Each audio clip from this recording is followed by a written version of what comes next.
बिस्मिल्लाहिर्रहमानिर्रहीम, अस्सलाम वालेकुम। नया आर्मी चीफ कौन होगा, कब आएगा, उसकी तकरीर का तरीकाकार क्या है, कौन कौन किस किस जनरल के लिए लॉबिंग कर रहा है, क्या ये पॉलिटिकल पार्टीज़ की वो लॉबिंग होनी है कि किसको क्या मिलना है और कौन से एक ओहदे के बदले में दूसरा ओहदा किसको मिलना है, ये सारी बातें क्या हो रही हैं, इतना कुछ क्यों गर्दिश कर रहा है, ये कौन सा प्रोपेगेंडा हो रहा है, सोशल मीडिया पे क्या चल रहा है और किस जनरल को चीफ का प्रोटोकॉल मिलना शुरू हो गया और किस जनरल के रिटायरमेंट के ऑर्डर इशू हो रहे हैं और कौन कौन ज़ेरे गौर है और इमरान खान साहब डीजीसी को टारगेट क्यों कर रहे हैं, क्या वो भी आर्मी चीफ की गेम का हिस्सा है सारा, और क्या आसिफ जरदारी साहब को भी मनाना ज़रूरी है, उनका भी कोई रोल है, और शहबाज शरीफ साहब लंदन गए हैं तो क्या वो भी आर्मी चीफ की तकरीर के हवाले से हो रहा है। तो ये सब कुछ चल क्या रहा है मार्केट में, अगर इस पर हम बात करें तो हमारे मुल्क में तो सबसे अहम इशू ही ये है कि आर्मी चीफ कौन होगा, और ख़ुसूसन पिछले 1.5 साल से तो तकरीबन यही मामला चल रहा है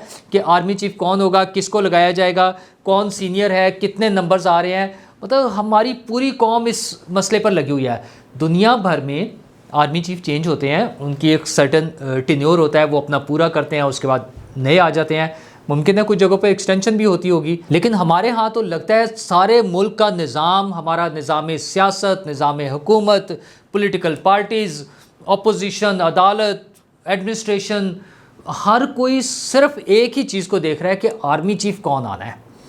और क्या इसने सबसे पहला सवाल तो ये था कि क्या आर्मी चीफ मौजूदा चले जाएंगे और वो रिटायर हो रहे हैं या नहीं, तो उस हवाले से भी बड़ी लेदे होती रही। फाइनली आर्मी चीफ ने अनाउंस करना शुरू किया इस हुकूमत की तब्दीली के बाद। तो आपको याद होगा कि DGISPR ने बयान दे दिया और बड़ा क्लियर था कि आर्मी चीफ कोई एक्सटेंशन नहीं लेना चाहते।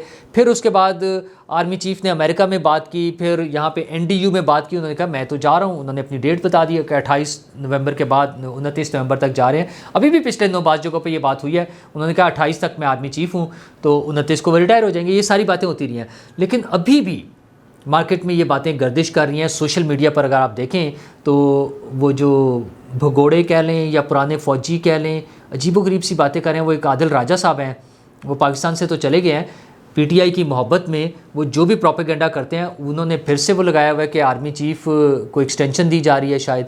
अच्छा, उसमें कुछ लोगों का ख्याल ये है, कुछ पुराने फ़ौजी अफसरान, बाकी लोग भी कर रहे हैं, दीगर कुछ फ़ौजी अफसरान वो ट्वीट कर रहे हैं, रिटायर्ड फ़ौजी अफसरान के आर्मी चीफ को एक्सटेंशन दी जाएगी एक सर्टेन टाइम के लिए, और उस दौरान में मौजूदा जो सीनियर मोस्ट जनरल हैं जनरल आसिम मुनीर, उनको वाइस चीफ जो है ना वो बना दिया जाएगा, vice chief of army staff. और उसके बाद जब वो रिटायर हो जाएंगे एक सर्टेन टाइम अपना गुजारने के बाद, तो फिर ये आर्मी चीफ बन जाएंगे। मतलब एक अजीब व गरीब सा मामला चल रहा है कि कौन किस तरह से करेगा। अच्छा, कोई उन्हें 1 साल की एक्सटेंशन दे रहा है, कोई उन्हें 6 माह की एक्सटेंशन दे रहा है, कोई उन्हें 5 माह की एक्सटेंशन दे रहा है आर्मी चीफ को मौजूदा को, और उसके बाद अपना सारा वो प्लान बताया जा रहा है कि किस किस को कहाँ कहाँ लगाया जाएगा। और फिर उसके साथ साथ एक और थ्योरी भी चल रही है कि नून लीग और पीपल्स पार्टी आपस में डिसाइड कर रहे हैं कि आर्मी चीफ और chairman joint chief of staff committee जो है, ये 2 ओहदे जो हैं वो दोनों पार्टियों के फेवरेट उम्मीदवार को मिल जाए। मतलब एक आर्मी चीफ उनकी उम्मीदवार आ जाए तो दूसरी पोस्ट पे दूसरी पार्टी का कैंडिडेट आ जाए। मतलब अजीब सी बातें हैं ना, ऐसा नहीं होता ये, लेकिन पॉलिटिकल जो इस वक्त र्यूमर्स चल रही हैं, पॉलिटिकल ख़बरें जो चल रही हैं वो ये चल रही हैं। अच्छा, फिर दोनों डिपेंड कर रहे हैं, असल कुव्वत की तरफ देख रहे हैं कि उन्होंने किसको सपोर्ट करनी है, कि अगर वो उसको सपोर्ट करेंगे, एक को वो सपोर्ट करेंगे तो नून लीग का कैंडिडेट फिर ये होगा दूसरी पोस्ट के लिए, अगर वो दूसरे को सपोर्ट कर देंगे तो फिर पीपल्स पार्टी का कैंडिडेट कोई और होगा उसके लिए। तो मतलब एक अजीब सा ना वो मजाक बना हुआ है सारा कि इस तरह से आर्मी चीफ की तकरीर होनी है। अच्छा, पूरी दुनिया में बल्कि एक मजाक बना हुआ है कि पाकिस्तान में ये क्या चल क्या रहा है। फिर हमारे इमरान खान साहब, उन्होंने अपना एक अलग से बनाया हुआ है, शुरू से आपको पता ना, उनकी ख्वाहिश ये थी कि उनकी मर्ज़ी का आर्मी चीफ बन जाए, और उन्होंने कई मरतबा इसका इजहार किया। वो कहते थे ये नवाज शरीफ और ये शहबाज शरीफ लगाएंगे आर्मी चीफ, भाई जो प्राइम मिनिस्टर है उसने आर्मी चीफ का तकर्रुर करना है। अच्छा, फिर वो प्रेसिडेंट को शामिल किया गया इसमें, इस गेम में, और आरिफ अलवी साहब ने बैठ कर ये कोशिश की कि किसी तरह मुशावरत का सिलसिला शुरू हो अपोजिशन लीडर के साथ, और अपोजिशन लीडर होंगे इमरान खान साहब, कि मतलब तमाम पार्टियां मिलकर बैठ के डिसाइड करें।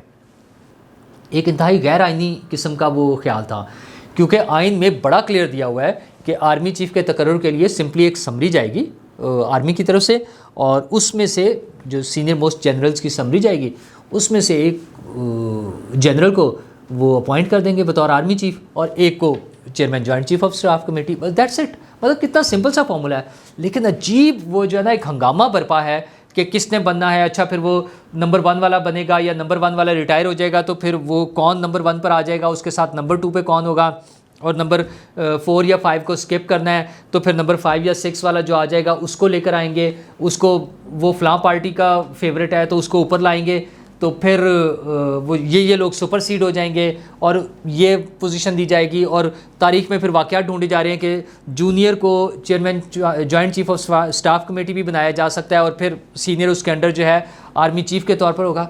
एक अजीब व गरीब सा हंगामा है और पॉलिटिकल पार्टीज़ खामोश हैं, वज़ीर-ए-आज़म साहब भी खामोश हैं और कहीं से कोई जवाब नहीं आ रहा। टाइम थोड़ा रह गया ना, आज हो गई है 10 नवंबर, तो कल आपको पता है वज़ीर-ए-आज़म साहब जो हैं शहबाज शरीफ साहब जब वहाँ से शर्म एल शेख से चले तो वो पाकिस्तान आने की बजाय पहले उन्होंने ट्वीट किया कि मैं तो ऑफ टू पाकिस्तान ना, पाकिस्तान जा रहा हूँ, और फिर वो ट्वीट ही डिलीट हो गया। मतलब उन्होंने कहा नहीं मैं पाकिस्तान नहीं जा रहा। अब पाकिस्तान जो है, मिनी पाकिस्तान जो है वो लंदन है जहाँ पर पाकिस्तान के मुस्तकबिल के फ़ैसले हो रहे हैं। तो शहबाज शरीफ साहब पहुँच गए हैं नवाज़ शरीफ साहब के पास, कल शाम में पहुँच गए थे वहाँ, और ज़ाहिर है सबसे अहम इशू डिस्कस करने वाला क्या होगा। उन्होंने ये तो नहीं करना कि भाईजान बताएं मैं पेट्रोल की कीमत कम कर दूं या ना करूं, या बिजली की कीमतें बढ़ानी है या कम करनी है, ये इन चीज़ों पे कोई बात नहीं होनी, ये कोई मसला नहीं है। मसला सिर्फ सबसे बड़ा मसला है आर्मी चीफ़ की अपॉइंटमेंट कि किसने बनना है, और नंबर 2 पर इमरान खान को डील करना है कैसे है। अच्छा, ये भी सेकेंडरी हो जाता है, जब पहला मसला हल होगा तो ये मसले बाकी खुद ब खुद हल हो जाएंगे।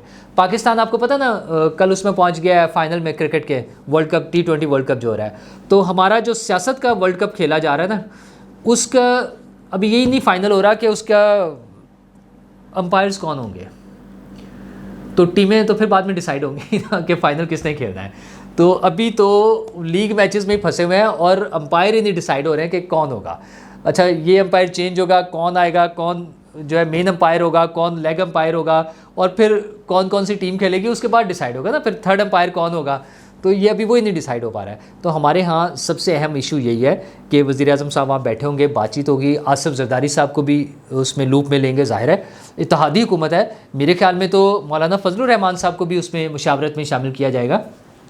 सब लोग मिल बैठकर डिसीजन कर रहे होंगे। फॉर्मली ऑफिशियली तो ये कभी भी अनाउंस नहीं होगा कि ये डिसीजन या ये मुशावरत आपस में हुई है, क्योंकि ये वज़ीर-ए-आज़म का इख्तियार है, सवाबदीदी इख्तियार है। लेकिन ये यकीनी बात है कि ये तमाम लीडर्स आपस में बैठकर बातचीत करेंगे, और क्योंकि हमारा जो माजी है वो बड़ा तल्ख सा है, जो हमारी रिवायात हैं और जो हमारे वाक़यात हैं वो बड़े तल्ख से हैं ना, कि आर्मी बार बार इंटरवीन करती रही है, बाकायदा टेक ओवर कर लिया, 10-10 साल 12-12 साल हुकूमतें की हैं फ़ौजी हुक्मरानों ने, तो सियासतदान डरे हुए हैं। अच्छा, उसमें बड़ा फिर सोच समझा अपनी तरफ से ना, वो बड़ा सोच समझ के फ़ैसला करते हैं कि अच्छा नहीं इसकी ये इंटेंशंस हैं, इसकी ये पॉलिटिकल एफिलिएशंस हैं, इसका फैमिली बैकग्राउंड ऐसा है, ये स्ट्रॉन्ग है फैमिली में, फैमिली वाइज जो है ना, मतलब उसका बैकग्राउंड अच्छा है तो ताकतवर ना हो, कोई ऐसा बंदा ढूंढें जिसका कोई कनेक्टिविटी ना हो, रूट्स ज़्यादा ना हो, तो वो हमारे साथ चलेगा, और पता नहीं क्या क्या चीज़ें देखी जाती हैं, और एंड रिज़ल्ट वही निकलता है। मियाँ साहब ने सबसे ज़्यादा मौका नवाज़ शरीफ साहब को मिला ना आर्मी चीफ्स की अपॉइंटमेंट्स का, तो मियाँ साहब के साथ हुआ क्या है, कभी कोई चंगी हुई है मियाँ साहब के साथ? तो अब भी वही कुछ होना है। जो सिर्फ एक उम्मीद ये नज़र आ रही है कि आर्मी ने एज इंस्टीट्यूशन बार बार वो अनाउंस कर रहे हैं कि हम ए पॉलिटिकल हैं, हमारा सियासत में कोई ताल्लुक़ नहीं है। अच्छा, दूसरी तरफ कोई मानने को तैयार ही नहीं है। और यार इमरान खान साहब नहीं मानने को तैयार ना। आप ये देखें, वो 2 दिन पहले जो उनका इंटरव्यू था, TRT को इंटरव्यू देते हुए जब उनसे सवाल हुआ कि क्या आप चाहते हैं कि फ़ौज सियासत से बाहर हो जाए या आप चाहते हैं कि फ़ौज आपके साथ हो, खान साहब ने जवाब कोई नहीं दिया। अच्छा, बाकी पार्टियां भी खामोश हैं। मतलब बहुत सारे इश्यूज़ हैं जिन पर फ़ौज का जो आइनी रोल है उसके हवाले से बात होनी चाहिए, लेकिन खामोशी। एक थोड़ा सा जो है ख्वाजा आसिफ साहब और कुछ वज़ीरों ने ये बात की, नवाज शरीफ साहब ने भी थोड़ी सी फिर फाइनली बात कर ली थी जब ए पॉलिटिकल होने की बात हुई। बिलावल भुट्टो ज़रदारी साहब का भी एक आया कि काफ़ी नहीं है कि जब वो कह रहे हैं कि हम ए पॉलिटिकल हैं तो बस ठीक है, बल्कि उन्होंने तो कहा कि वो इंटरवेंशन से कॉन्स्टिट्यूशन की तरफ आने का जो अमल है उसको हम वेलकम करते हैं। जब DG-ISPR और DG-ISI की कॉन्फ्रेंस हुई, प्रेस कॉन्फ्रेंस हुई इकट्ठे, तो ये सारे मामला चल रहे हैं कि बहुत शोर है कि कौन किसको सपोर्ट करेगा। कैंडिडेट्स बनाए हुए हैं कि ये नून लीग का कैंडिडेट है, ये पीपल्स पार्टी का कैंडिडेट है, ये आर्मी चीफ का कैंडिडेट है। मतलब अजीबोगरीब सी बातें हैं यार, कोई कैंडिडेट्स नहीं होने। फिर ये बात चल पड़ी है कि एक जनरल को प्रोटोकॉल देना शुरू कर दिया 4 स्टार जनरल का। ओ भाई ऐसा नहीं होता है, वो सारे जनरल जो हैं 3 स्टार वो इक्वली हैं और सबके लिए प्रोटोकॉल होता है। वो ये कोई इलेक्शन नहीं है कि उसने सीटें ज़्यादा जीत ली हैं तो अब पता है कि वो टू बी प्राइम मिनिस्टर है तो आज से पुलिस और एडमिनिस्ट्रेशन उनके साथ चलना शुरू कर देगा। ऐसा नहीं होना है, वो जब डिसीजन होना है तभी आएगा। तो वो जो 4 स्टार का प्रोटोकॉल देने का बार बार लोग वो कर रहे हैं ना, ट्वीट्स कर रहे हैं। मैंने भी एक उसमें वीलॉग में जिक्र किया था जब हम इस्लामाबाद में थे, उस दिन वहाँ वो थी मीटिंग जैपनीज़ एम्बेसी की, तो वहाँ पे जनरल्स आए हुए थे। तो उसमें बड़ी खबरें आई, हमारे दोस्त गौहर भट्ट साहब भी गए हुए थे, उन्होंने आके जो बताया, उनका जी बड़ा वहाँ प्रोटोकॉल था एक जनरल के लिए, और उनका जो आने का तरीका और उनका जाने का प्रोटोकॉल, और उन्होंने लोगों के साथ कोई ग्रुप फ़ोटो नहीं बनाया और सेल्फीज़ नहीं ले रहे थे। ये खबरें आई, हम भी उसमें हमने समझा वाकई ऐसा है।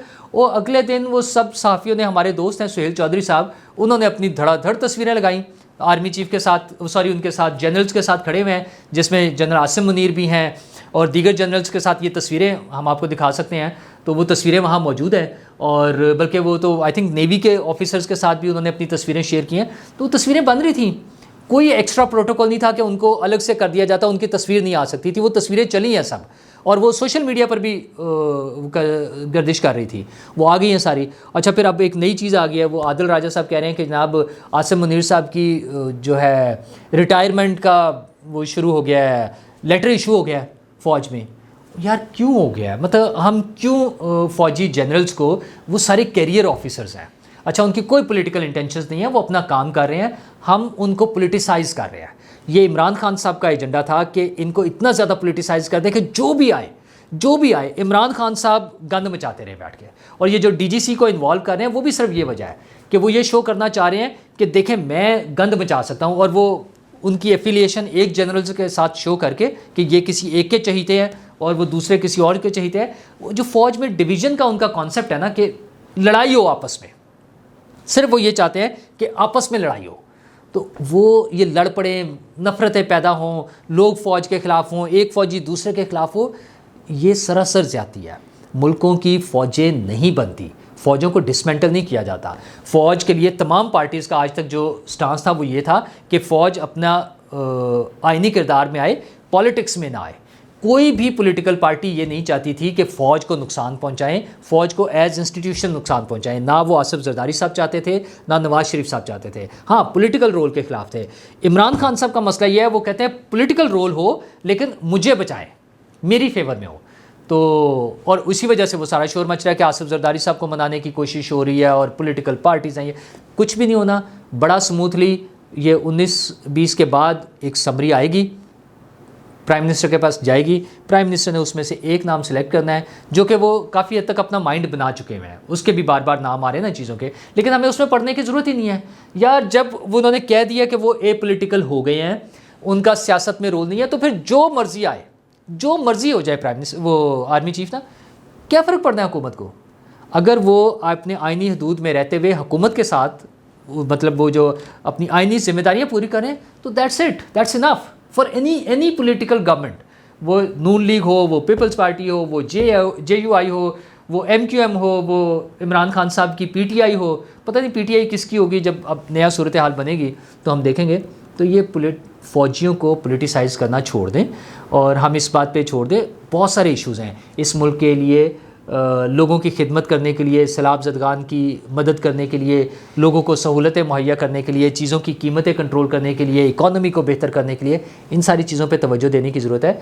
ये मुफ्त की बहस है, किसी को कुछ नहीं मिलना, आइन और कानून के मुताबिक होगा और अपने वक्त पे एक नया आर्मी चीफ आ जाएगा और ये शोर ऐसे ही मचता रहेगा। खान साहब अपना ढोल बजाते रहेंगे, उन्हें इस बारे में कोई कामयाबी मिलने की उम्मीद नहीं है। शुक्रिया।